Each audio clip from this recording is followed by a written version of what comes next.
Assalamualaikum warahmatullahi wabarakatuh. Kami kelompok yang membuat proyek game sederhana yang beranggotakan 4 orang. Yang pertama itu ada saya sendiri, Hendy Rizky, kemudian ada teman saya Ari Christian Elmanik, kemudian ada Alvisto Denova, dan yang terakhir ada Ilham Fadli. Nah, di sini saya akan menjelaskan materi yang pertama, yaitu latar belakang.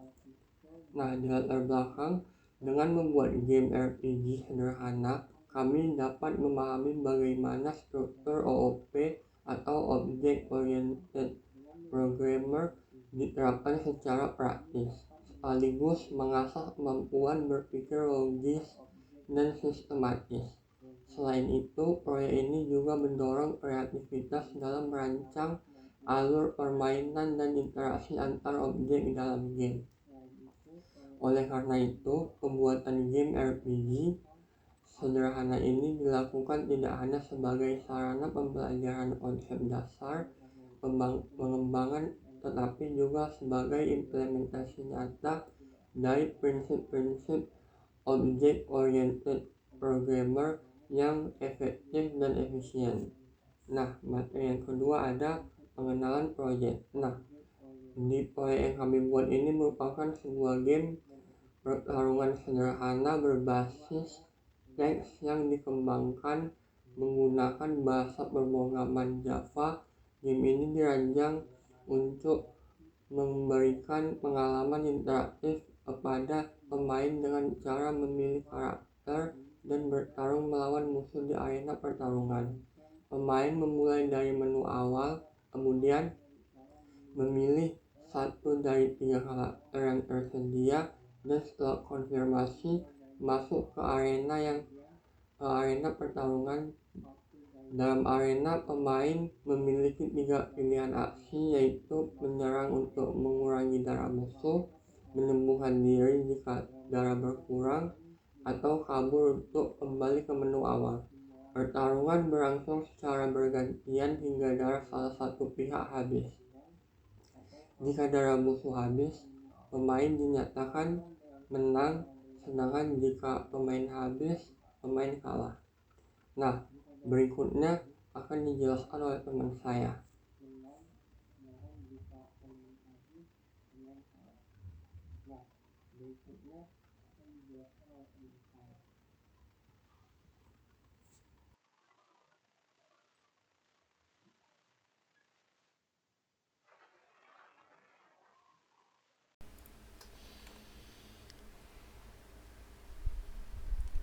Oke, baik, selanjutnya saya Ilham Fadli akan menjelaskan kerangka kerja dari proyek yang kami buat. Dimana pada proyek kami yang buat itu ada 5 tahapan di proyeknya. Yang pertama itu ada menu awal, ada pilih karakter, ada arena bertarung, ada tindakan pemain dan cek kemenangan. Nah, terdapat jenis logika juga. Untuk menu awal itu menggunakan do while looping, dimana nanti dia akan melakukan menampilkan ini dulu pilihan main atau keluar nih, baru dia melakukan perulangan. Nah, di sini nanti di menu awal itu menampilkan pilihan main atau keluar. Jadi itu nanti inputnya antara 1 dan 2. Dimana kalau kita input 1, maka kita akan masuk ke dalam permainannya, berarti kita pilih main di sini. Terus yang kedua itu pilih karakter. Nah, setelah kita pilih bermain, maka kita diminta untuk memilih karakter. Dan di sini kami menyediakan 3 karakter, ada kesatria, ada pemanah, dan ada penyihir. Dimana itu juga menggunakan seleksi if else. Di sini nanti disinilah kita nanti memilih karakternya. Terus masuk ke arena bertarung. Di arena bertarung di sini nanti kita sebagai pemain memiliki 3 tindakan. Itu ada tindakan serang, skill, dan heal. Nah, tindakan-tindakan ini itu berbasis menu. Nanti kita tinggal inputkan angka 1, angka 2, atau angka 3. Misalkan angka 1 itu serang, angka 2 itu skill, dan angka 3 itu heal. Nah, jadi tampilan ini akan diulang atau di looping selama kondisinya pemain dan musuhnya masih hidup. Nah, di sini merupakan tahapan tindakan pemainnya. Nah, di sini pemain menyerang, lalu musuh membalas. Apa jika musuhnya itu masih hidup. Nah, kalau misalkan musuhnya ada mati, itu nanti akan menampilkan kalau pemainnya menang. Nah, kalau misalkan kita serang terus musuhnya masih hidup, dia langsung akan membalas serangan kita. Jadi penyerangan itu terjadi secara bergantian. Terus di sini pemain sembuh. Ini untuk heal tadi, pilihan heal tadi. Itu setelah kita heal maka perulangan akan berlanjut. Dan ada juga pemain skill di mana kita menggunakan skill ini sama dengan menyerang, akan tetapi perbedaannya damage-nya lebih kuat daripada menyerang biasa. Nah, terus di sini cek kemenangannya. Cek kemenangan ini seperti yang saya bilang tadi, dicek darah pemain dan darah musuhnya. Jika salah satu, nanti kami mengecek itu menggunakan is alive. Apabila kondisi is alive itu, fungsi is alive itu bernilai true, maka program itu masih berlanjut tadi nih di tindakan pemain. Kalau misalkan salah satu kondisinya itu um, else, otomatis dia sudah mati, maka nanti akan ditampilkan siapakah yang menang gitu, karena nanti dicek di bagian sini apakah pemain yang menang atau pemain yang kalah. Dan program itu keluar dari perulangan, nanti akan masuk ke menu awal lagi, kita ingin bermain atau tidak, lalu kita memilih karakter lagi. Nah, mungkin itu saja yang dapat saya sampaikan.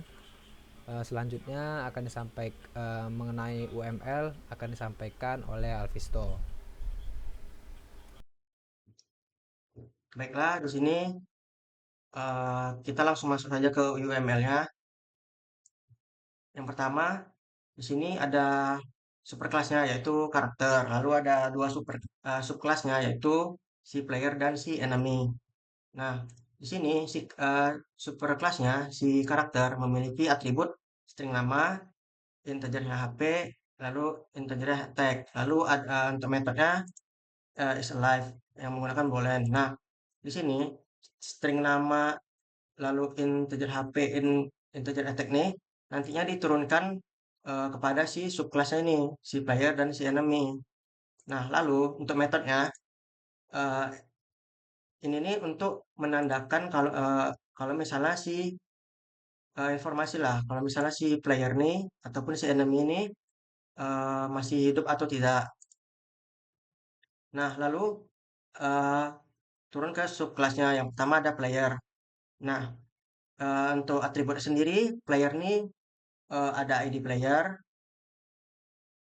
lalu ada in level. Nah, in level nih nantinya dia untuk menyimpan eh, si level yang untuk menyimpan level jika kita berhasil mengalahkan musuh. Nah, nanti misalnya kita sudah mengalahkan musuh nih. Nah, nanti kita bakal mendapat XP. Nah, XP itu nanti mempengaruhi level dari si pemain. Nah, integer level ini untuk menyimpan level dari si player tadi nih. Nah, untuk integer XP ini untuk menyimpan XP yang didapatkan jika si player tadi telah mengalahkan si enemy. Jadi nanti si enemy ini eh, apa namanya tuh ngedrop yang namanya XP. Nah, XP-nya nanti akan didapatkan si player dan nanti akan disimpan si player untuk menaikkan si level tadi.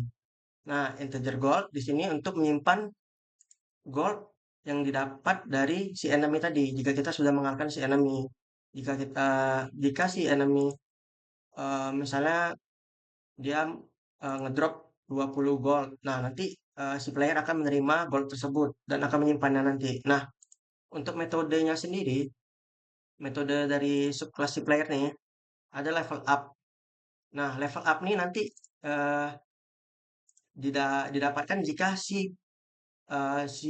player tadi ini dia telah melakukan eh, attack kepada si enemy. Nah, nanti dia tuh akan eh, level up kalau misalnya XP-nya telah memenuhi. Lalu ada attack enemy. Nah, ini adalah eh, perintah yang mana nanti si player ini akan menyerang si enemy enemy yang ini nih, si subclass yang satu lagi tuh. Nah, lalu di sini ada heal. Heal ini nantinya dia akan melakukan menambah HP dari si player tersebut. Lalu ada si skill. Nah, skill ini nih kurang lebih sama seperti enemy tadi, tapi bedanya di sini attack dari si skill ini lebih besar daripada attack yang ada di metode attack enemy ini. Nah, di sini ada get ID. Nah, get ID ini digunakannya tuh untuk eh nah, karena si ID player ini menggunakan enkapsulasi ya.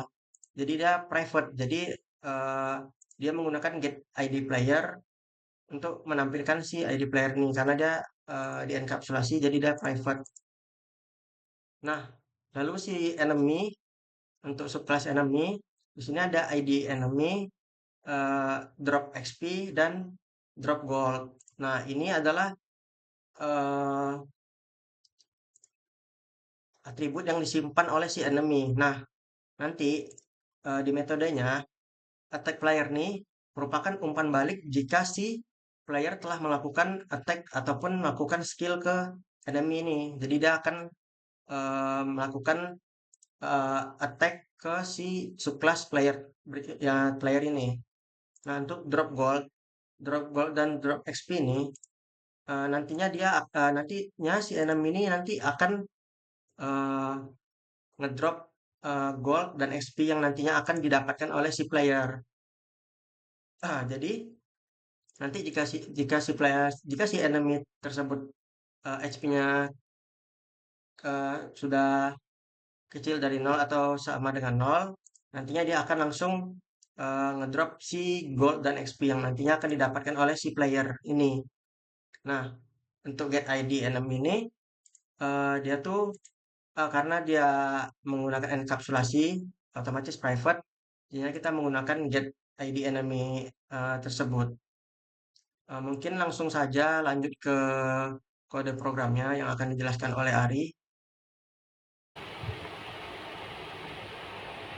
Baik, perkenalkan nama saya Riki dan Elmanik, dan di kesempatan ini saya akan mendemonstrasikan program game sederhana yang sudah kami buat, yaitu dari kelompok 1. Dan di sini saya langsung aja mendemonstrasikan kodenya.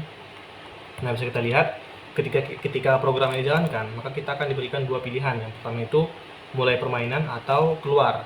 Nah, jika di sini kita coba keluar, maka programnya akan langsung berhenti. Nah, kemudian jika kita lanjut bermain, nah, maka kita akan diberikan output. Yang pertama itu adalah Anda memilih lanjut, lalu kita diberikan menu pilihan yang pertama itu ada Knight, Archer, dan Magic. Nah, untuk ketika kita memilih Knight, Archer, dan Magic, itu program akan langsung menginputkan langsung membuat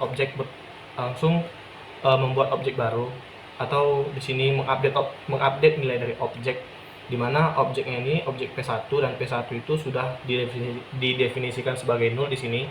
Kemudian ketika kita pilih karakternya di sini, maka di sini P1 sama dengan menggunakan pilih karakter, dan di sini pada pilih karakter dia akan mengembalikan nilai di mana new player atau objek baru dari kelas player itu dengan data di sini akan langsung di input ke dalam konstruktor di si kelas pemain, si kelas player. Nah, kemudian setelah kita diberikan pilihan menu di sini, kita akan coba pilih Knight. Nah, ketika kita memilih Knight atau karakter yang ada di sini, dia akan menampilkan output di mana pilihan Anda sama dengan 1 dan Anda memilih karakter Knight. Nah, kemudian kita akan ditampilkan selamat datang di arena. Lalu di sini ada ID pemain dan ID enemy, di mana ID pemain dan ID enemy ini sifatnya itu private dan bisa ditampilkan menggunakan fungsi getter. Nah, kemudian kita langsung coba di sini di menu pilih tindakan Anda. Di sini kita diberikan 3 pilihan, serang, skill, dan heal. Pertama itu ada serang, kita coba serang.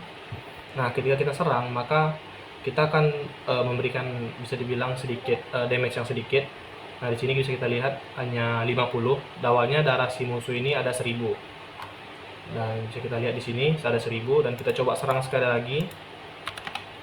Nah, maka darahnya juga akan berkurang 50. Tapi kalau misalkan kita gunakan skill, nah, ketika kita gunakan skill, damage-nya bertambah. Yang tadinya 50 dan sekarang skillnya itu power strike, dan di sini ditampilkan ya, Knight menggunakan skill power strike dan damage-nya itu ada 70. Kemudian bisa kita lihat di sini, ketika kita menyerang musuh, maka musuh akan melakukan serangan balik jika musuhnya masih hidup. Tapi kalau misalkan kita lakukan serangan tapi musuhnya sudah mati, kita akan menang. Tapi kebetulan di sini karena musuhnya masih hidup, bisa kita lihat di sini darahnya masih ada 830, maka musuhnya masih hidup dan bisa menyerang balik. Nah, kemudian kita coba heal. Nah, ketika kita melakukan heal, maka bisa kita lihat di sini, oh ini masih terlalu besar. Coba. Nah, di sini awalnya darah kita itu ada 304. Lalu ketika kita heal itu darah kemudian musuh menyerang sebanyak 12. Nah, berarti healingnya ini ada di angka 15. Jadi ketika kita heal di angka 304 ditambah 15, maka darah kita itu ada di 319. Kemudian pada saat darah kita di 319, musuh menyerang balik, dan di sini bisa kita lihat ada serangannya sebesar 12, berarti sisa darah kita itu ada di angka 307. Nah, jadi sistem gamenya itu adalah counter attack. Nah, kemudian di sini coba saya bikin sampai menang.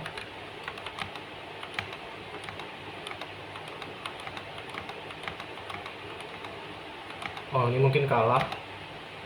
Nah, kebetulan di sini menang. Bisa kita lihat di sini. Ketika kita menang, selamat Anda berhasil mengalahkan Megawatt Tank. Dan di sini kita bisa lihat reward yang diberikan itu ada gold dan XP. Nah, kemudian di sini bisa kita lihat ada peringatan level up, di mana level up ini itu ada di dalam kelas player, di mana di sini bisa kita lihat di sini ada level up player. Nah, program ini akan dijalankan ketika kita berhasil metodenya ini akan dijalankan ketika kita berhasil mengalahkan musuh. Dan bisa kita lihat di sini, jika XP kita itu besar dari 100, maka kita akan menambahkan level sebanyak 1 kali menggunakan fungsi increment.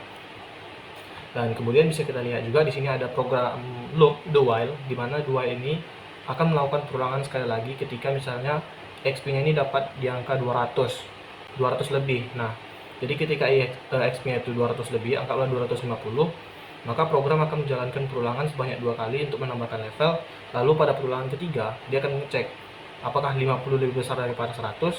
Tidak, maka program akan berhenti dan levelnya naik hanya 2 kali, sampai level 2. Dan kemudian itu untuk sistem level up.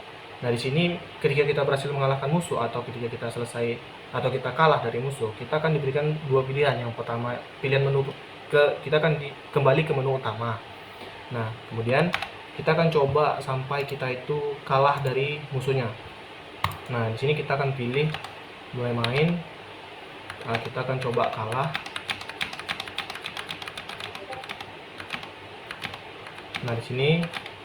Nah, bisa kita lihat di sini, jika kita kalah, maka program akan menampilkan Megawatt Tank menyerang Knight, lalu di sini Anda akan diberi tanda bahwa Anda kalah dari musuh.